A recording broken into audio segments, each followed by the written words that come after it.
to get traffic. Alright, nandito tayo kay Sir Vodcaster. Bato, ginamit ang 600 million yacht and helicopter ni Chavit para tumakas kasama si Robin Tulfo. Anyari. Let's do this. Pasok. Nako, Chavit. Chachapit ka dito, Chavit. Pass forward. Itong si former inquirer. May post itong si former inquirer, columnist and broadcaster or TV and radio anchor and the brother of Erwin and Rafi Tulfo na si Ramon Mon Tulfo na kumpare ko. At kilalang-kilala ko to be very well connected to the most powerful people in the country. From president, senators, congressman, mayor, lahat. Pati mga big time negosyante. Kaya parati yung mga blind items niya. Parati tumatama, parating lumalabas totoo. So naniwala ako dito ngayon, na ginamit nga, according to Montulfo, ginamit nga ni Bato de la Rosa ang 600 million yacht ni Chavit Singson. Kumbaga, this shows again another confirmation ito na well-planned lahat, scripted lahat kasi meron na getaway vehicle, meron papaputok-putok to create chaos at para paalisin, gawin dahilan para paalisin yung mga taga-NBI. Pagkatapos paalisin yung mga pulis, mga Marines. And then meron pang caucus yung majority senators para ipakita na parang prop sila sa kaguluhan, parang ipakita under attack sila. And then meron pang mga kung ano-ano pang senaryo na create nila. Pero ready na pala lahat. Ready na ang dinaan daw sa Manila Yacht Club. So but the Senate is just a stone's malapit lang yan, hindi malayo yan. Diyan lang yan sa Rojas Boulevard. Sa Rojas Boulevard ang Manila Yacht Club. That's why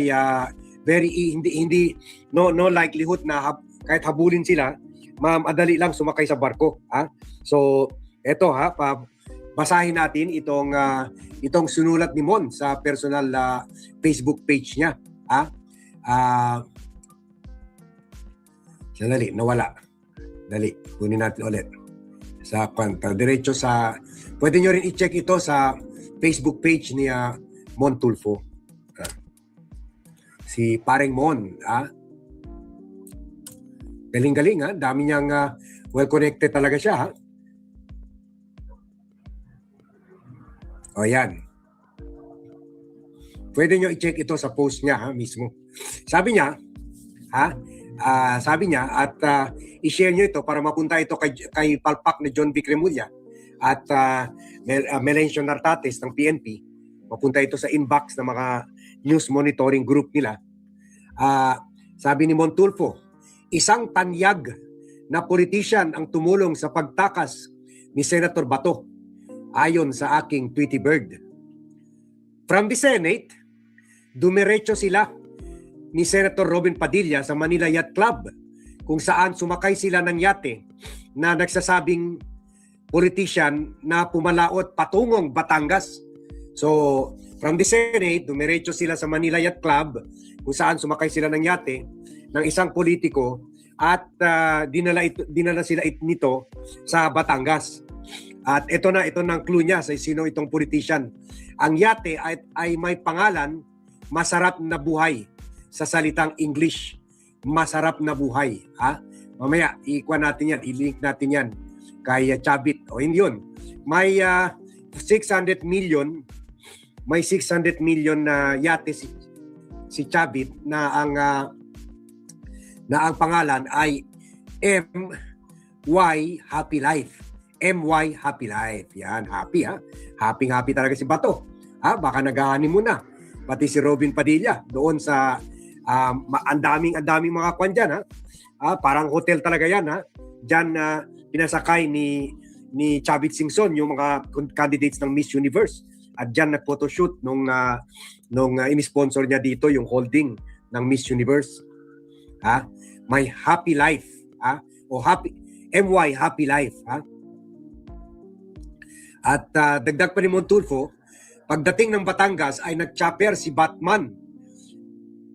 The epic online action game War Thunder lets you dive into massive battles and experience the full Patungong Mindanao. Pero di niya kasama si Robin, sabi ng tweet. So, kasama sila sa barko. Baka may nangyari na sa barko. Pero hindi, baka noon pa lang natulog sila ng sabay sa room ni Robin Padilla. Monday night, baka may nangyari na. Baka goodbye kwa na lang. Goodbye kwa na lang. Happiness dito sa barko. Kasi dito, pang-honeymoon talaga itong barko na ito ni Chavit. 600 million halaga. 142 foot meters ang haba. Triple decker. Parang kung sa bahay, 3 story. At this was built by Alpha Marine, a very known boat building company in Italy. At meron ita 16 rooms. Wow! Pwede ka maghabol-habol dyan kung mag-honeymoon ka. 6 hot tubs. Wow! 6 hot tubs. 6 na hot tubs. Na pwede ka tampisaw.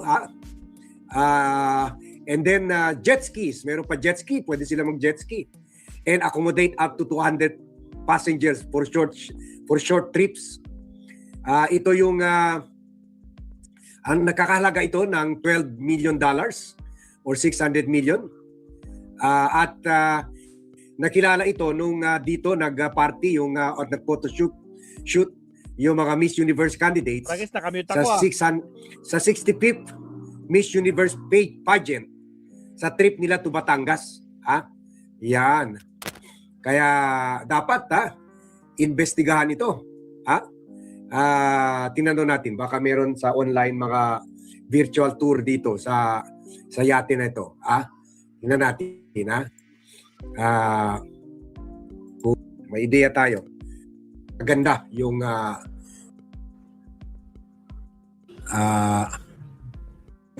makapiright tayo dito. Andali. Wala. Kaya sa ABS-CBN lang. GMA7. Puro GMA7 ang mga video dito. Di bali na. Mahirap na makuan tayo. Ma-copyright. So, yun. Kuan ito this is controversial.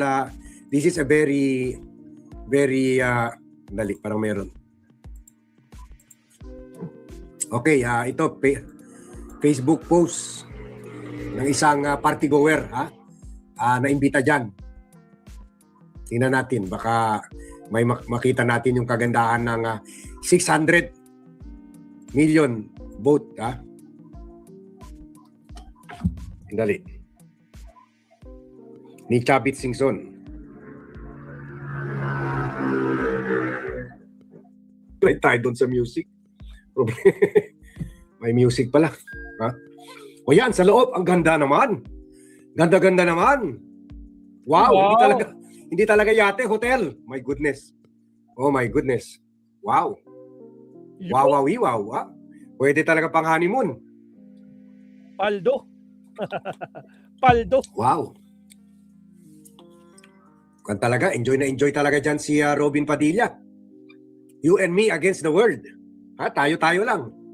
Pati mga staff ng hotel ng yate. Thank you Weng Pederson for supporting the BAT team. Thank you. Very good sila. Ang dami nating scoop. Ang dami natin. Yan, ang ganda. Ang dami natin scoop. Kasama na ito. Hindi pa ito nire-report ng ibang mga vloggers. So, yan. Yan ang yate. Yacht na 600 million ni Chavit Singson. So, share this vlog. The authorities should investigate this. Pwede rin kasuhan ng obstruction of abetting a criminal and obstruction of justice case. Itong si Chavit Singson, kung totoo ito, ha? Abetting a criminal and obstruction of justice. Obstruction of justice, 6 years. Abetting a criminal, harboring a criminal, 12 years. So 18 years rin yan. Ha? At dapat i-remata pa itong yate. At i-turn over gawin parang ano pa to, parang parte sa ebidensya laban kay Bato de la Rosa, Robin Padilla, Chavit Singson, at isama na natin yung scriptwriter na si Alan Peter Cayetano, sila Jinggoy, sila Loren, sila Aimee, sila Pia, yung mga nag-vlog na inaatake na daw ang Senado. Yung pala pinapatakas na si Chavit Singson. So yun muna ang unang vlog natin. May lakad lang tayo ngayon. May lakad lang tayo, ha. Pero para hindi kayo mabitin today, pinagandaan namin ng team na mga posts during the day. So today meron lalabas ata 8:30, pagkatapos 8:30, 9:30, and then 11:30. So yan, meron tayo 3 posts to come out, pero hindi ito live. So pumunta kayo sa video section, hindi sa live section ng channel ni Vlogcaster. And then meron nilalabas 1 o'clock, 3 o'clock, 5 o'clock ng hapon. So watch that. Yan mga schedule. Mga every 2 hours tayo nagba-vlog. After this 9:30, and then 11:30, and then 1 o'clock, 3 o'clock, 6 o'clock. Remember that. Yan ang usual time natin. Yan ang usual time, ha? Sa isang araw. So dahil busy tayo all day, ipapasyal ko lang yung nanay ko sa bago kuan kami, mag-lunch kami, all day kami, ha? Ipasyal ko ng nanay ko, pati yung mga kamag-anak ko. So meron tayo mga prepared post na ginawa namin ng VAT team na sinut dyan pa sa Manila. May naipon pa na post dyan sa Manila, at meron naman dito para makita nyo yung barangay naman ni VAT. Lumakad rin tayo dito, ha? Makikita nyo yung view naman, maiba naman dito naman. Kasama na yung business complex natin na ang tawag dito ng mga tao mini mall, na ang tawag ay East Zamboanga Business and Events Place, or Easy Place. Makikita nyo rin. Okay? So sige, see you in my pre-recorded vlogs. Again. Salamat, Sir Bat. O yan, Mabsat. No? Diyos ko Lord, iba? Tinulungan pa pala ni Uncle Chavit. Diyos ko po, big time talaga, oh. So, yan muna mga updates natin for today. Mabsat, sina't ko makapag-livestream tayo mamayang gabi. For the meantime, hanggang dito na lang muna tayo. Naomi Chin, shout out. Makwan, shout out. Jaden 312. I am Batman, si Makwan, sino ba? Naomi Chin. Sa lahat ng mga silent viewers natin ito mula pa kanina, Mark Bon Jovi, pati sila Auntie Babes, Liberty, Ryan Canese, Aurelio Odenya, Patrick Briones na pinakauna, at saka sa lahat po na narito. Maraming salamat. Usap mo lang tayo mamayang gabi na lang. Mamayang gabi na lang ulit. Hanggang sa muli, kita-kits tayo sa ating next live stream. Alright, paalam, maestro. Paalam, mga kagabsat. Sige po, kita-kits tayo mamayang gabi po tayo next live stream. Maraming salamat. Paalam.